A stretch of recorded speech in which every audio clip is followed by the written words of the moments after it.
Alors effectivement, il m'a été confié donc la tâche délicate de conclure cette première journée de rencontre des référents déontologues des Hauts-de-France, mais qui a été suivie, on vient de le voir, par de nombreux référents hors de ce ressort géographique, qui marque bien l'idée de l'institution d'un réseau, d'un début de réseau. Alors quelques mots de bilan quand même pour marquer cette fin de journée avant d'évoquer l'avenir, les pistes effectivement de réflexion pour l'avenir de ce dispositif. Alors quel bilan peut-on en fait faire au jour d'aujourd'hui de l'institution du référent déontologue? On peut dire que les échanges de la journée nous ont montré que les collectivités territoriales s'étaient appropriées les différents outils offerts par la loi du 20 avril 2016 relative à la déontologie des fonctionnaires, loi du 20 avril 2016 complétée donc par le décret du 10 avril 2017. Il s'agissait effectivement de textes qui leur laissaient, et on l'a dit à plusieurs reprises, et on l'a constaté ensemble, une réelle marge finalement de manœuvre quant à l'organisation et au fonctionnement de l'institution du référent déontologue. Certaines collectivités ont désigné comme référent déontologue un cadre appartenant à leur hiérarchie, rattaché parfois à la direction juridique, rattaché à la direction des ressources humaines. D'autres ont préféré faire appel à une ou à des personnalités extérieures. Et puis, il y a eu un troisième modèle, finalement, mélangeant les deux au sein d'un collège. Alors, effectivement, puisque le référent déontologue est constitué soit d'une personnalité unique, soit d'un collège de personnes, il a donc un cadre d'action variable. Le cadre d'action est très variable. Nous n'avons pas eu l'occasion, malheureusement, d'entendre Sébastien de Zeger, mais qui est un référent déontologue avec lequel je travaille également pour la région. Cela a été évoqué par le professeur Van Henrich, puisque les référents déontologues, dans certaines collectivités, peuvent avoir comme champ d'action un service ou un ensemble de services, pour d'autres une seule collectivité, un ensemble de collectivités affiliées au CDG, ou même un ensemble de CDG, puisqu'on voit bien que mes collègues, Élise Untermeyer ou encore Emmanuel Aubin, sont bien référents déontologues de plusieurs CDG. Alors, il faut également rappeler que selon l'organisation envisagée, le référent déontologue peut être amené à cumuler d'autres missions. Cela a été abordé rapidement, mais ces missions donc, sont celles du référent alerte, qui va recueillir donc les signalements de faits susceptibles de constituer un crime ou un délit, de faits susceptibles d'être qualifiés de conflit d'intérêts, en application des textes de 2016 et 2017. Mais également, il arrive que dans certaines hypothèses, le référent déontologue soit également référent laïcité, et cette fois-ci en application de la circulaire du 15 mars 2017. Il est parfois délicat, je n'irai pas plus loin, je pense que ça pourrait faire l'objet d'autres débats. Cela a été relevé, mais à peine relevé. Il est parfois délicat de cumuler ces trois fonctions, ça j'en suis convaincue, notamment la fonction de référent laïcité. Et il est parfois effectivement plus simple de gérer en fait des fonctions séparées. Mais la plupart du temps, quand même, on remarque que le référent déontologue est également référent alerte. J'y reviendrai un peu plus loin pour conclure mon intervention. Alors, à la diversité de ces modalités d'organisation et de fonctionnement, qu'on a pu bien mettre en évidence aujourd'hui, correspond en revanche une réelle unité des questionnements que cette institution est amenée à traiter. La mission principale du référent déontologue, telle qu'elle a été définie par les textes à l'origine, est de fournir, sur saisine directe des agents concernés, un conseil déontologique. Autrement dit, une réponse à un questionnement qui porte sur leurs obligations déontologiques. Ce questionnement peut intervenir préalablement au développement d'un nouveau projet professionnel, on l'a vu, cumul d'activités envisagées ou possible conflit d'intérêts. Il peut également intervenir, ce questionnement, postérieurement, pour remédier à une situation qui les met en difficulté au regard des obligations qui s'imposent à eux. À l'écoute des échanges de cette journée, mais également finalement à la lecture des rapports d'activité qui sont publiés annuellement par certains référents déontologues et qui sont accessibles le plus souvent en ligne, et on ne peut que les remercier de faire cette œuvre de transparence qui nous aide en termes d'accessibilité aux informations. Il apparaît nettement que les référents déontologues soient essentiellement saisis de problématiques liées aux activités accessoires et aux conflits d'intérêts. Problématiques qui méritent en soi que l'on puisse à l'avenir échanger sur ce que recouvrent ces fameuses activités accessoires. Activités accessoires autorisées dont la liste, on l'a évoqué, mes collègues l'ont évoqué, laisse place dans de nombreuses hypothèses finalement à interprétation. Dans le même ordre d'idées, seule une approche pragmatique permet de dissocier le lien d'intérêt du conflit d'intérêt. Et là encore, on s'aperçoit aisément que la définition juridique que nous fournit le législateur du conflit d'intérêt n'est finalement qu'un cadre qu'il convient de nourrir par des hypothèses pratiques et par les hypothèses finalement dont nous sommes toutes et tous saisis. Alors pour reprendre la casquette de l'universitaire pour quelques minutes, mais celle, comme j'ai pu l'évoquer ce matin, de l'universitaire non déconnecté des problématiques de terrain, il apparaît essentiel à l'avenir de nourrir notre réflexion des saisines des différents référents déontologues pour mieux cerner les contours de l'activité accessoire, d'une part, mais également pour dresser un inventaire des situations de conflit d'intérêts qui pourraient vraiment grandement nous aider par un échange de pratiques et par un partage des avis rendus sur les situations auxquelles nous avons pu être confrontés. Ce travail ne peut se faire sans l'appui de la haute autorité, que nous remercions bien évidemment sincèrement pour sa présence parmi nous aujourd'hui, et pour laquelle effectivement nous avons un intérêt évident en termes d'échange des pratiques à tenir. Alors, les guides qu'elle publie permettent non seulement de mieux identifier les pratiques déviantes, mais également d'accompagner les institutions et les référents déontologues dans la diffusion et la mise en application de cette culture déontologique. Le dernier guide sur les conflits d'intérêts que nous avons obtenu, qui nous a été envoyé et qui est vraiment très intéressant et qui a été présenté par Madame de Tonac, sera bien évidemment pour nous, et ma collègue l'a indiqué, d'un appui précieux pour nos analyses et pour la rédaction de nos avis. Il propose une méthodologie fine, et c'est la partie du guide sur laquelle moi je me suis arrêtée, une méthodologie fine finalement pour caractériser le glissement du lien vers le conflit d'intérêts, puisqu'il allie à la fois l'identification précise de l'intérêt concerné, la caractérisation du risque d'interférence, mais également de son intensité, ce qui impose aux référents déontologues de connaître précisément le champ des activités exercées par l'agent concerné par le risque de glissement.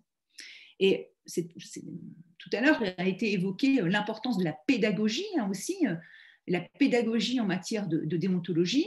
Il est évident que les schémas qui accompagnent la rédaction de ce guide, et notamment le schéma qui vient préciser les modalités d'identification de ce glissement entre le lien d'intérêt et le conflit d'intérêt, est en tout cas pour ma part, d'une aide précieuse. Alors venons-en bien évidemment à l'avenir du référent déontologue, après avoir dressé quelques pistes de bilan de la journée, bien évidemment des pistes non exhaustives. Alors il me semble que la légitimité comme l'efficacité du dispositif du référent déontologue suppose d'abord d'approfondir les garanties sur lesquelles repose son organisation et son fonctionnement, d'autre part également de diffuser toujours davantage la culture déontologique dans nos institutions. Au titre d'abord des garanties à renforcer, nous n'insisterons jamais assez sur la nécessité de garantir l'indépendance du référent déontologue au regard de l'autorité hiérarchique. Alors, que permet bien évidemment le recours à des personnalités extérieures à la collectivité, mais effectivement, et je vous ai entendu, vous avez suffisamment insisté, que permet également une organisation potentiellement interne de ce référent déontologue avec les garanties effectivement qui doivent entourer ce fonctionnement interne. Et je répète ce que j'ai évoqué comme préconisation ce matin.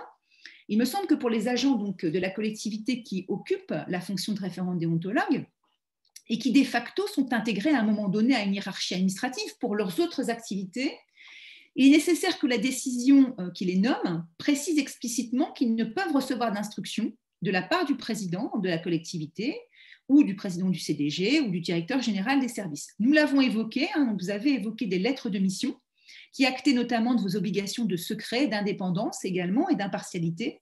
Mais c'est important qu'il me semble que dans cet acte de nomination, il soit bien précisé cette totale indépendance. Alors, il paraît pour autant difficile à l'avenir que la fonction de référent déontologue continue à être exercée par des DGS ou par des DRH.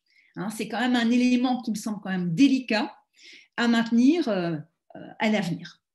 De même, il apparaît que le mode collégial soit un mode à privilégier, alors au regard de l'intérêt des échanges dans l'élaboration de l'avis, et ce notamment pour les dossiers les plus difficiles à traiter, Mais là encore, j'ai évolué et mon propos, tel que j'avais pu le préparer, a évolué en partie en vous écoutant. Ce mode collégial, bien évidemment, il peut être institué, c'est-à-dire l'institution d'un collège de déontologie, mais bien évidemment, il peut être simplement organisé, c'est-à-dire par l'intermédiaire de ce qu'on a pu commencer ensemble aujourd'hui, c'est-à-dire la constitution d'un réseau, constitution de ce réseau, et ce réseau qui est aussi animé par la haute autorité pour la transparence de la vie publique. Alors, au-delà de ces garanties qui me semblent indispensables au développement serein de l'institution pour l'avenir, l'avenir du référent déontologue repose aussi sur la diffusion de la culture déontologique. Alors, cette diffusion de la culture déontologique, c'est quelque chose de très classique. Ça s'appuie donc sur des outils qu'on peut qualifier de classiques, que se sont plutôt appropriés progressivement les collectivités, mais qui doivent être, à mon sens, systématisés, à savoir la formation des référents, mais également la formation des agents à la déontologie. J'ai vu que Mme Icard avait partagé dans le chat un MOOC réalisé par le CNFPT sur la sensibilisation à la déontologie. Et quand on parle de formation des agents à la déontologie, je pense bien évidemment de formation de tous les agents, quelque catégorie qu'ils soient, à tout niveau. Une communication interne sur l'existence du dispositif auprès des collectivités, communication d'ailleurs qui est imposée par les textes, mais communication qui se doit d'être continue. Ma collègue Élise Untermeyer a bien insisté sur le fait que systématiquement, lorsqu'on relançait une politique de communication, elle était destinataire de nouvelles demandes. Donc on voit bien l'importance de ce continuum de la communication. La rédaction d'une charte de déontologie, plusieurs référents déontologues et collèges de référents déontologues s'y sont collés. La publication, bien évidemment, également d'un rapport annuel. Alors ça, c'est une mine d'informations et je remercie là encore tous les référents déontologues qui publient leurs rapports puisqu'on a une source d'informations et on peut déjà commencer à comparer nos pratiques, comparer nos cas pratiques avec ceux des collègues. Donc c'est bien évidemment un élément indispensable. Et puis bien évidemment la constitution de ce fameux réseau de référents qui nous permet d'échanger sur nos pratiques. Et cette première journée nous en a démontré bien évidemment toute l'importance. Alors, au-delà de sa mission de conseil déontologique aux agents et d'expertise déontologique sur demande, cette fois-ci, de l'autorité hiérarchique, et pour que le référent déontologue ne soit pas un super-héros sans super-pouvoir, ça a été évoqué dans le chat, c'est pour reprendre en fait la formule de l'un de nos collègues qui n'était pas présent, mais qui est un spécialiste du droit de la fonction publique, qui est Didier Jean-Pierre, il est indispensable qu'il puisse porter, tout au moins intégrer d'autres processus internes, destiné également à assurer le respect des obligations déontologiques et finalement à ne pas se cantonner à sa mission initiale. Pour illustrer mon propos, je vais revenir sur l'obligation de mise en place d'un dispositif de signalement des actes de violence, de discrimination, de harcèlement et d'agissement sexiste dans la fonction publique. Ce dispositif a été institué donc par le décret du 13 mars 2020. Alors, mars 2020, c'est une période qui marque le début d'une grande période difficile, mais effectivement, cette obligation, donc 13 mars 2020, elle n'arrive pas au bon moment, mais elle impose à toutes les administrations, depuis le 1er mai 2020, d'instituer donc un dispositif de signalement de ces actes spécifiques. Sur la base de cette prescription réglementaire, plusieurs collectivités, mais également plusieurs universités, puisque là je parle d'un domaine que je connais également, ont installé des cellules, non seulement de recueil des signalements, incluant une phase de recevabilité et une phase de traitement, mais également d'élaboration de préconisations, transmises cette fois à l'autorité hiérarchique. Alors le référent déontologue est souvent associé à ces cellules en sa qualité de référent alerte, puisque souvent il cumule les deux facettes. Il est associé à cette cellule aux côtés de représentants de la médecine de prévention, aux côtés d'un représentant du CHSCT demain, comité social, d'un représentant de la DRH, également de représentants de la direction des affaires juridiques. Et puis, dans certaines institutions, on a des maisons de la médiation, c'est le cas à l'Université de Lille, et donc on a également des représentants de la maison de la médiation. Il s'agit finalement d'une cellule de concertation pluridisciplinaire qui permet dans son champ d'intervention d'échanger sur la réponse ou les réponses à apporter à la saisine d'un agent et d'élaborer des préconisations globales à destination de l'autorité administrative, cette fois compétente pour les mettre en œuvre. Toute la procédure est encadrée par des délais qui permettent à l'agent donc d'obtenir une réponse à sa saisine. Alors, bien évidemment, le champ d'intervention de cette cellule est restreint, puisqu'il est restreint au signalement d'actes de violence, de discrimination, de harcèlement ou d'agissement sexiste. Mais pour autant, cette cellule n'en contribue pas moins à rappeler les obligations déontologiques en ce domaine et potentiellement à les sanctionner, en tout cas à formuler des demandes d'engagement de la procédure disciplinaire auprès de l'autorité hiérarchique. Parce qu'il me semble, et c'est ce qu'a évoqué Madame de Tonac en faisant référence au code pénal, il me semble que la diffusion de la culture déontologique ne peut quand même pas se départir d'une plus grande effectivité. Alors, ce n'est pas la même chose, ce n'est pas sur le même plan, mais pour autant, elle ne peut pas se départir d'une plus grande effectivité de la procédure disciplinaire, qui doit permettre d'identifier des comportements déviants et de les sanctionner. Car il ne faut pas oublier, à mon sens, que la sanction joue un rôle préventif, incontestable, qui doit être complémentaire à la prévention primaire qui est permise par la diffusion de la culture déontologique.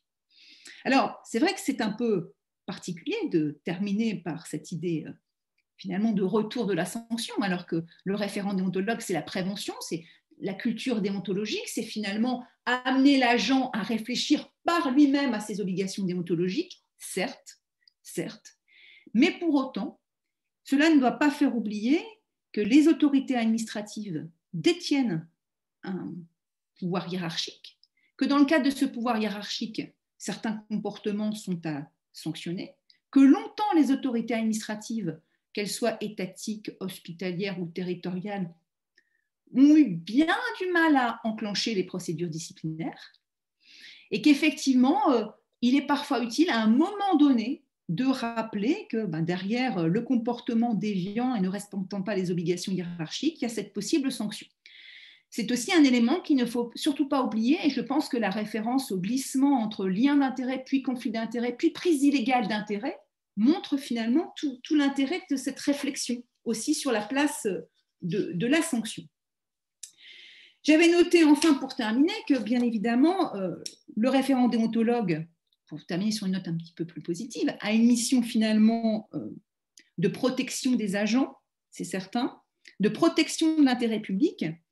Et bien évidemment, c'est une institution qui participe à rétablir la confiance, aujourd'hui malheureusement perdue par beaucoup de nos citoyens dans les institutions publiques. Enfin, un dernier mot de remerciement. Bien évidemment, j'espère sincèrement que cette première journée sera l'acte constitutif d'un réseau d'échange de nos pratiques. Un mot de remerciement, bien évidemment, au CDG 59, à sa directrice des services, à son président Éric Durand, à l'ensemble des référents déontologues qui ont participé aux tables rondes, bien évidemment à mes collègues universitaires et tout particulièrement à ma collègue Élise Untermeyer.